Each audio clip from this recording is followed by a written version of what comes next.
Hello everybody, thank you for tuning in and listening to the Druid's Rune. This is one of my rambles.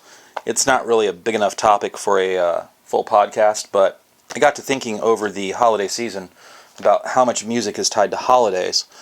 And it got me thinking about one of the difficulties we face as pagans, heathens, druids, whatever, is that most of our music that's geared specifically for us is only known by us.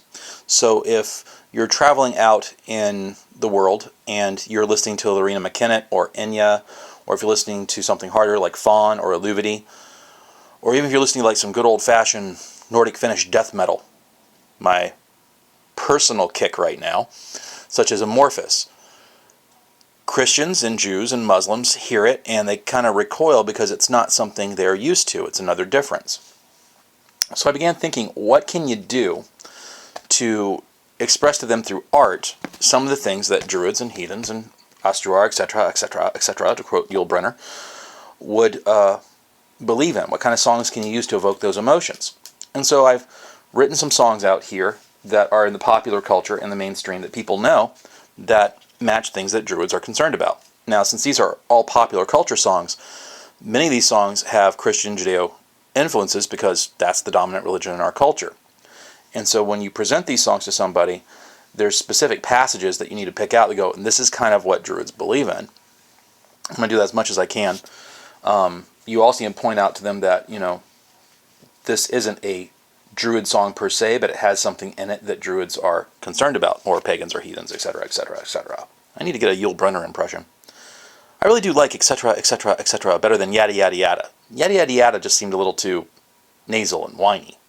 And I never liked Seinfeld. Ooh, I hear people turning me off. Okay, so starting down the list. One of the things that Druids are concerned about is the impact of the irresponsible use of technology and development upon the environment. Now note how I said that, the irresponsible use. There is a stereotype amongst some pagan communities that anything more advanced than flint knapping and fire making and hunter-gathering is not a society human beings should be living in.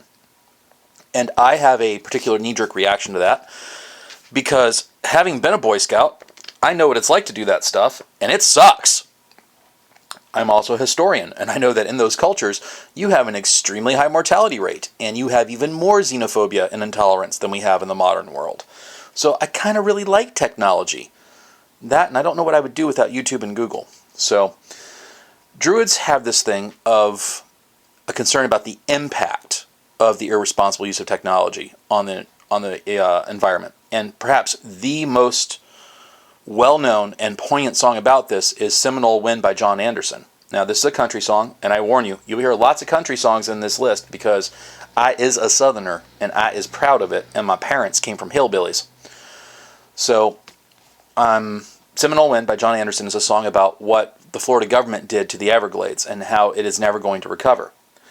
And it's also got some good themes in it about greed, human greed being the prime motivator. And it's got not only the love of place and the love of country in it, but it's got the loss that's never coming back. In particular, there's a chorus in it, actually not chorus, a verse that goes, progress came and took its toll, and in the name of flood control, they drained the lands and they built their dams. Now the glades are going dry. And the last time I walked in the swamp, I sat upon a cypress stump. I listened close and I heard the ghost of Osceola cry. Some books you can read on the subject. One of them is an autobiography about Toch Brown, who is kind of a local legend in that area. And it was a very interesting biography in that Toch goes into the things he also did wrong and illegal. And you get a sense not only of what the Glades was like in the 20s when he was growing up, but what the old-timers there were like and how things have drastically changed. And in his opinion, not for the better. The next song, as I got listed here, is Country Roads by John Denver, which is a song about growing up in West Virginia. There's a passage in Country Roads that goes, life is old there, older than the trees, younger than the mountains, blowing like a breeze. And this kind of gets to the Druid love of the natural world. We really like being out in nature. We like feeling the turn of the seasons. We like having positive interactions with the natural world. Although Druids, in my experience, tend to be a bit introverted, we're a really weird kind of introverted in that we get out of the house and we go camping. We get out of the house and we go hiking. We get out of the house, and when we see an animal, we take pictures, and we don't interfere with it, but we appreciate it. We're that hiker that will go out, and on the trail, we might take like a small stone, but we will leave like all the plants and stuff that the natural beauty of the environment needs there. The next song. Druids believe in a magical spiritual world, and that magical spiritual world has people in it who know more than you and are the people that we look to as being elders. Now, this particular song may not necessarily deal with one of those kind of people. It's Old Man Down the Road by John Fogerty. But the song has passages in it that are laced with hoodoo and southern mysticism, such as he got the voices speaking riddles, he got the baying of the hounds, he got the suitcase of rattlesnake hide, and he stand right in the road. Other lyrics in it, like he take the thunder from the lightning, he bring a proud man to his knees, and it seems to imply a lot of spellcasting and a lot of control of the spiritual world. It's also just a really moody, eerie piece, and if you've ever been out in the southern forests at night, there's something very unique to that area. Druids have a belief that the spirits of the place all have an individual feel. It's almost like the spiritual world develops a culture influenced by the human one. And there is a large difference behind, say, a bayou and a North England forest. There's a completely different feel in those two environments. Now, going to a different source, there's a traditional ballad called Wayfaring Stranger. I happen to really like this ballad. The ballad dates back, if I remember my research correctly, to the 1600s, somewhere in England. And it tells the story of this guy who's having to go from place to place to make a living. And he uses that analogy to also represent a person's travel through life. Well, we as Druids are very concerned about the life passages of people and their development as persons. Not only that, but we have a very strong belief in an afterlife where our ancestors are. And many of the courses in Wayfaring Stranger reflect that, such as, oh, I am a wayfaring stranger, traveling through this world below. I actually have to sing this one to get it right. I am a wayfaring stranger, traveling through this world below. And there's no sickness, toil, nor danger to that bright world to which I go. I'm going there to meet my mother. She said she'd meet me when I come. I'm only going over Jordan. I'm only going home. And the song is a very Christian Judeo motif, but the concept of your ancestors from the other side are encouraging you to live and make your way through life is a very pagan Druid concept. I mean, humans everywhere have wanted that ancestral link. Going into character, and boy, I know I'm going to have some people tease me about this one. There's a very popular country rock song called Ladies Love Country Boys by Trace Adkins. And at first you're like, oh, come on, this is spiritual? But think about it, because what the song is really about is this family that is freaking out that their educated, urbanized daughter has fallen in love with someone who comes from a rural environment who's closer to nature. And this guy is more honest and more virtuous than many of the people in the urban environment. And we Druids have to notice that in the urban environment, there is a lot more temptation than there is in a rural one, at least to our way of thinking, to be a nefarious, lying son of a bitch, because you can get away with it. If there's lots of people around, you can afford to dick over a couple, so long as you're still loyal to the ones that love you. And, you see many examples of this. I mean, you don't see the mafia out in the middle of Tennessee, like in the rural areas. You see it in big cities, and that's our perception of it, at least, because there's the base for it there. The more people, the greater the prevalence of evil. Now, don't get me wrong, the more people, the greater prevalence of good, too, because you've got more people morally encouraging you. But it seems to me that in big cities and in urban centers, since there's more opportunity to get away with evil, it is participated in much more. This brings me to a kind of our connection thing. And so I've written down here a song by Joan Osborne called Spiderwebs. Now, if you've not heard this song, this is probably one of the best blues songs ever made. Spiderwebs' theory is that Ray Charles, the musician, can suddenly see in this woman's dream, but when he sees, he loses his ability to play music. And the concept of the song not only is, and the whole thing that most pagans would call a gift for a gift, or that suffering brings character, it also goes into the connections that human beings have to one another. At one point the song says, the world is made of spider webs, the threads are stuck to me and you, be careful what you're wishing for, because when you gain you just might lose. And so there's a concept in there of community and interconnection that Druids believe in. And the song rocks. Let me say that again. The song rocks. Joan Osborne's voice, hold on, thinking about it. Yeah, that's someone I would really love to meet in real life. Okay, going into that kind of connection thing, there's another song that I have listed here called Boondocks. If I remember correctly, this is by Little Big Town, and it's a song about growing up in a rural environment. Now, the song has got one particular chorus in it that really strikes me.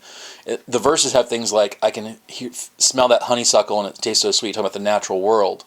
But it also goes into what a small rural community is like. At one point, it says something along the lines of, it's where I learned about living. It's where I learned about love. It's where I learned about working hard and having a little is just enough. It's where I learned about Jesus and knowing where I stand. This is me. You can take it or leave it. This is me. This is who I am.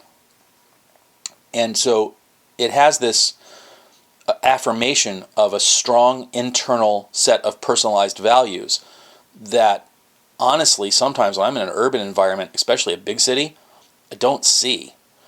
It seems to me that the more that humans live in an area, the bigger the population of a city, the greater the chance not to live up to the ideals and get away with it, so most people don't. And that kind of poisons the water. Without corrective action, that poisons the water. And smaller towns, I'm not saying you don't have this problem too, especially small town gossip. Oh my God, have I had to live through that. But a small town tends to, it seems, and again, I'm just citing my personal experience, induce a stronger set of personal belief and a stronger internal sense of who you are. Now, going along with that sense of who you are, very popular song, again, country song, by Darius Rucker, It's All Right. This is probably a Druid anthem if I've ever heard one. This really is about what we view as being what is truly worthy in the world. And It's All Right is all about this guy singing about how good his life is. And even though he's not rich, he's not famous, he has his family, he has his wife, they have enough to have fun, they have enough to provide for all their needs, they're content. And Druidry is a lot about being content. One of the biggest things that messes human beings up is the need, the usually perceived falsely need of, I need to be this, I need to have that. You really don't need any of that stuff. Which gets me to the next song in the same vein, In My Dreams by Josh Turner. Now, Turner is kind of like the reincarnation of Johnny Cash. Turner's song In My Dreams is one of the lesser known songs. He got famous for Long Black Train and some other stuff. But in the song, it has a chorus that goes something like, some men dream of crossing oceans, some men dream of chasing fame. Nothing's more important than money and a name. But in my dreams, I see a little sky blue house beside a small stream, a front porch, a screen door, the sound of bare feet running in of cartoons. In my dreams, your dreams come true. And so not only does it have that contentment of place, but it's got that concern for other people. The next song, you may not have heard of this band, but I'm pretty sure you've heard of this musician. Robbie Robertson is a famous rock and roll guitarist. Involvement in the band, for instance. But for a while he had a side project called Robbie Robertson and the Red Road Ensemble, and this was a collection of Native American musicians making music about what it means to be a Native American in the modern world. They have one particular song, well, they have more than one particular song, but there's one particular song I put on this list called It's a Good Day to Die. And before you have a reaction of, oh my gosh, military conflict, that's not what the song's actually about. Although the song does tell the story of an Indian chief standing up to a cavalry officer who's threatened to kill him.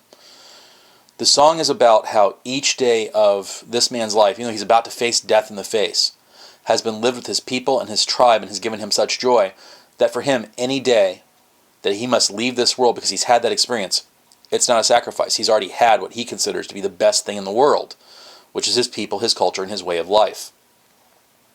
Going back to the magical Southern type of thing, there's a series of songs here I'm about to mention that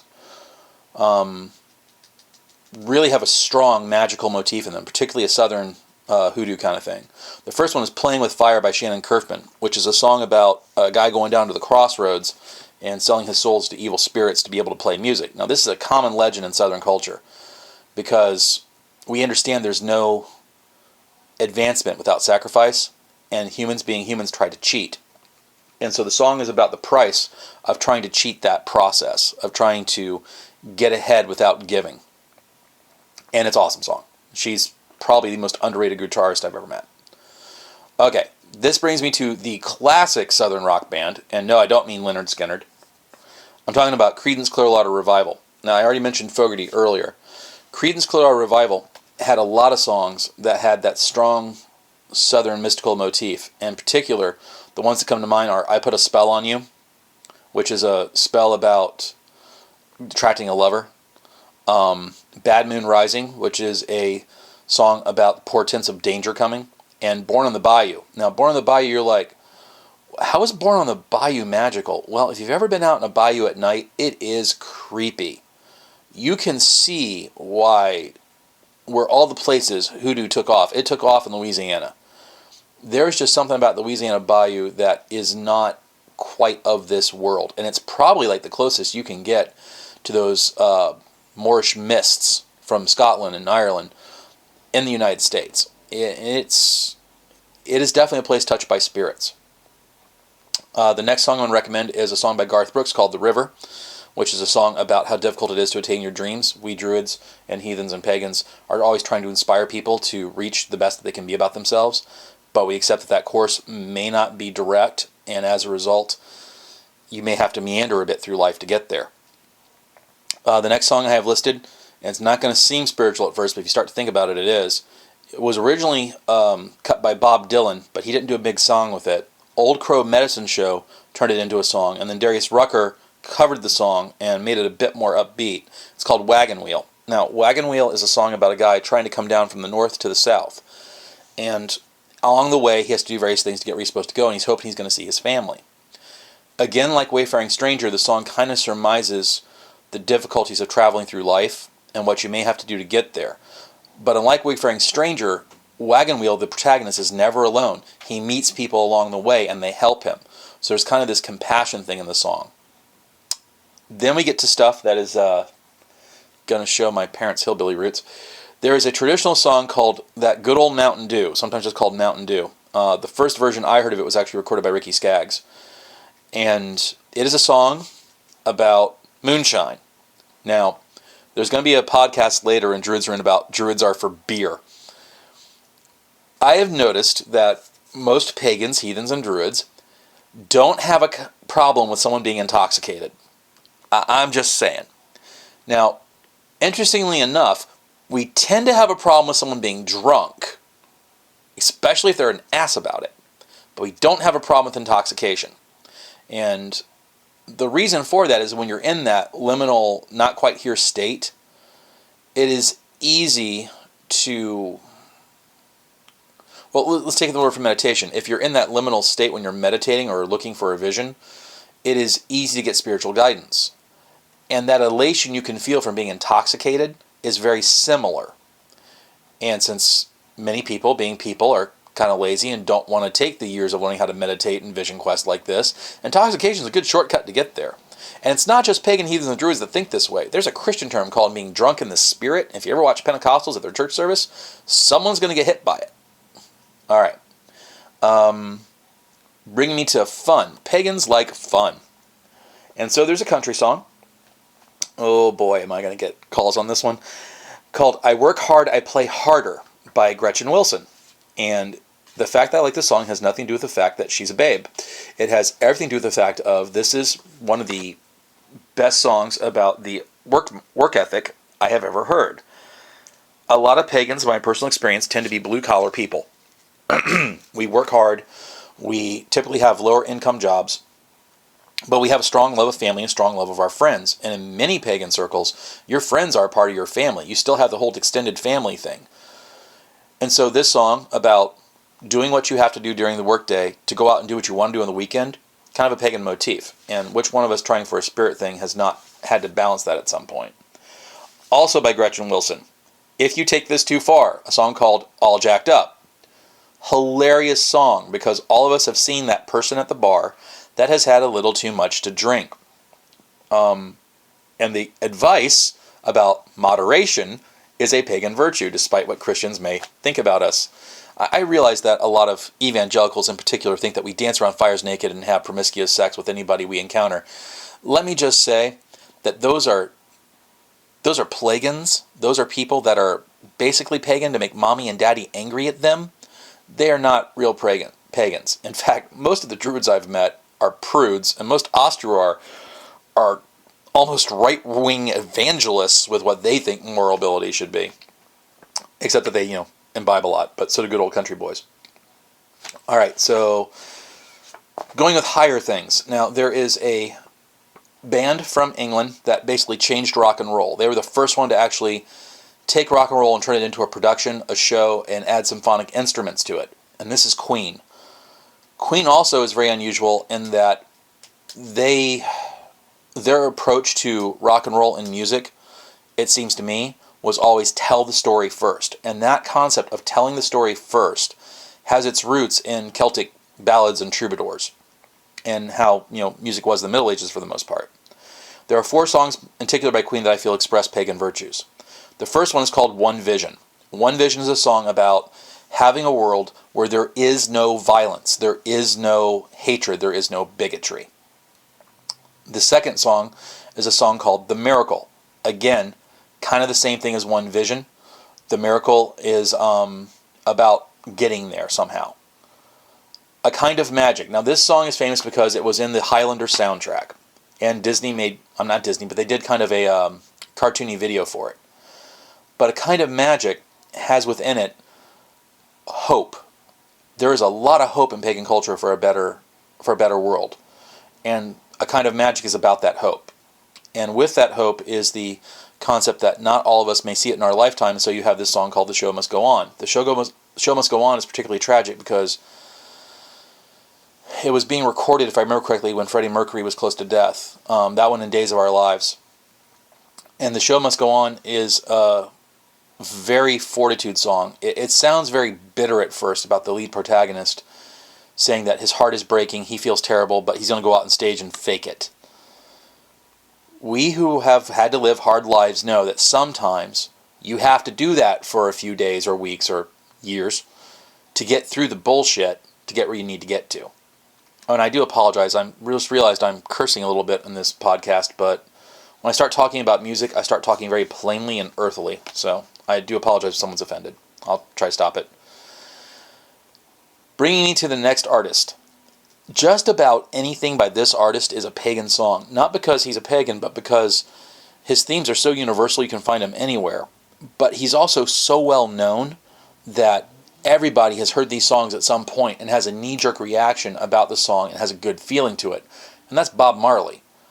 In particular, 5 songs I've listed here are Three Little Birds, which is a song about love.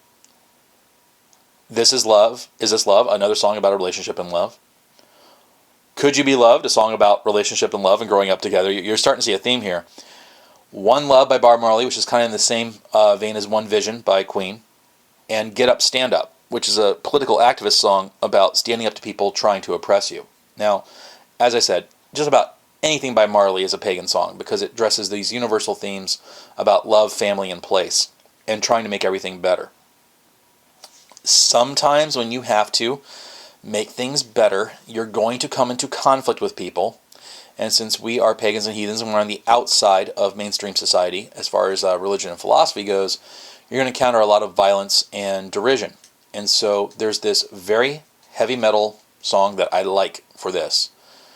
The band is called OTEP and the song is called Rise, Rebel, Resist.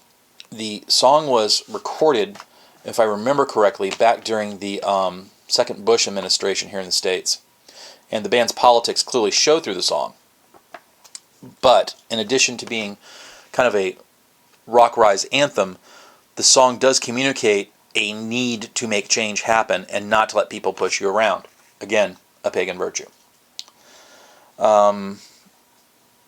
Okay, other things I've got on here. Yeah, I know, the podcast is going long. I'm trying to hurry. Drive by the band Incubus. This is a song about taking control of your own life, not letting other people control you. Real Gone by Sheryl Crow. Real Gone by Sheryl Crow is used as the soundtrack for the movie Cars, but if you listen to the lyrics, particularly if you're a Southern pagan, it describes you. Winding Road by Sheryl Crow, about the process through life. Soak Up the Sun by Sheryl Crow, a song about being content with what you have, as opposed to killing yourself trying to get something that may not be good for you. The Sacrament by the heavy metal band Hymn. This is probably the most succinct song about the virtues of actual love and compassion for people. Extraordinary by Liz Phair. Extraordinary was a song, I can't remember if it was recorded for a video. I know it made major media play, which is unusual because a lot of Liz's songs charged with her sexuality do not. But the song is about a woman who's not being noticed by the boy that she wants and what she's willing to do to make that happen. If you listen to the song, you realize that a lot of her actions wouldn't get her any attention from the guy. They are tension relieving rather than goal accomplishing. And so I put the song in here as a pagan virtue because you always need to be on guard about what you're doing. Will it get you in line to where you're getting with your goal? Now the song ends with a self-affirmation about how even though you won't notice me, I'm still okay in who I am. It's just I happen to want to have this romantic relationship with you. Let's see here. What else we got? Love of place and time. So, actually, no, let me back up here. On relationships, pagans, unlike Christians and Jews, don't necessarily have the guilt about human sexuality. And so there's two songs by the band ZZ Top I'd recommend as pagan virtue songs.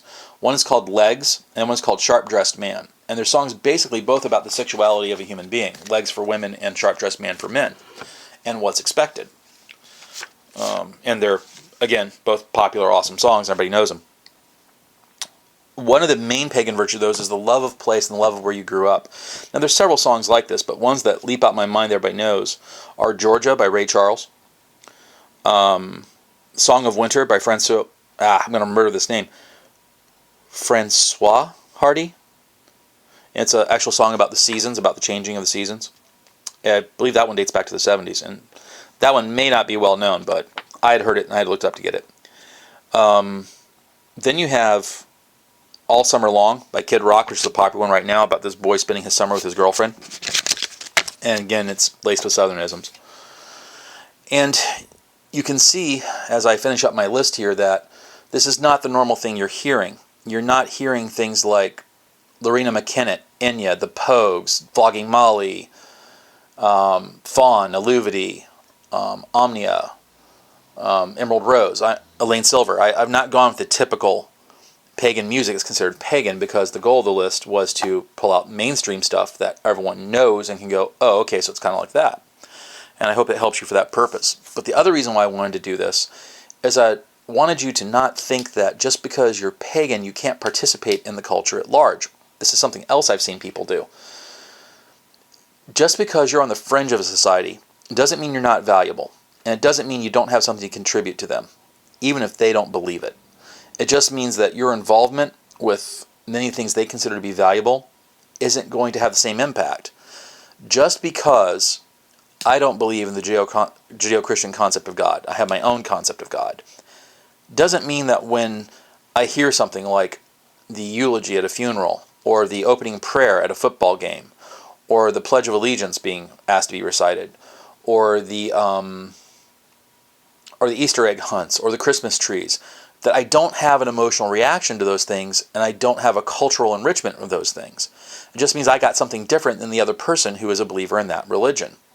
And if you look at it that way, the loneliness and the alienation that I see some pagans have to struggle with, it goes away. So I hope that helped. And wow, for a short ramble, this is almost 30 minutes. Once again, proof of the rule about Druids, number 3, Druids are long-winded. And I hope you got something out of it, and I will see you later.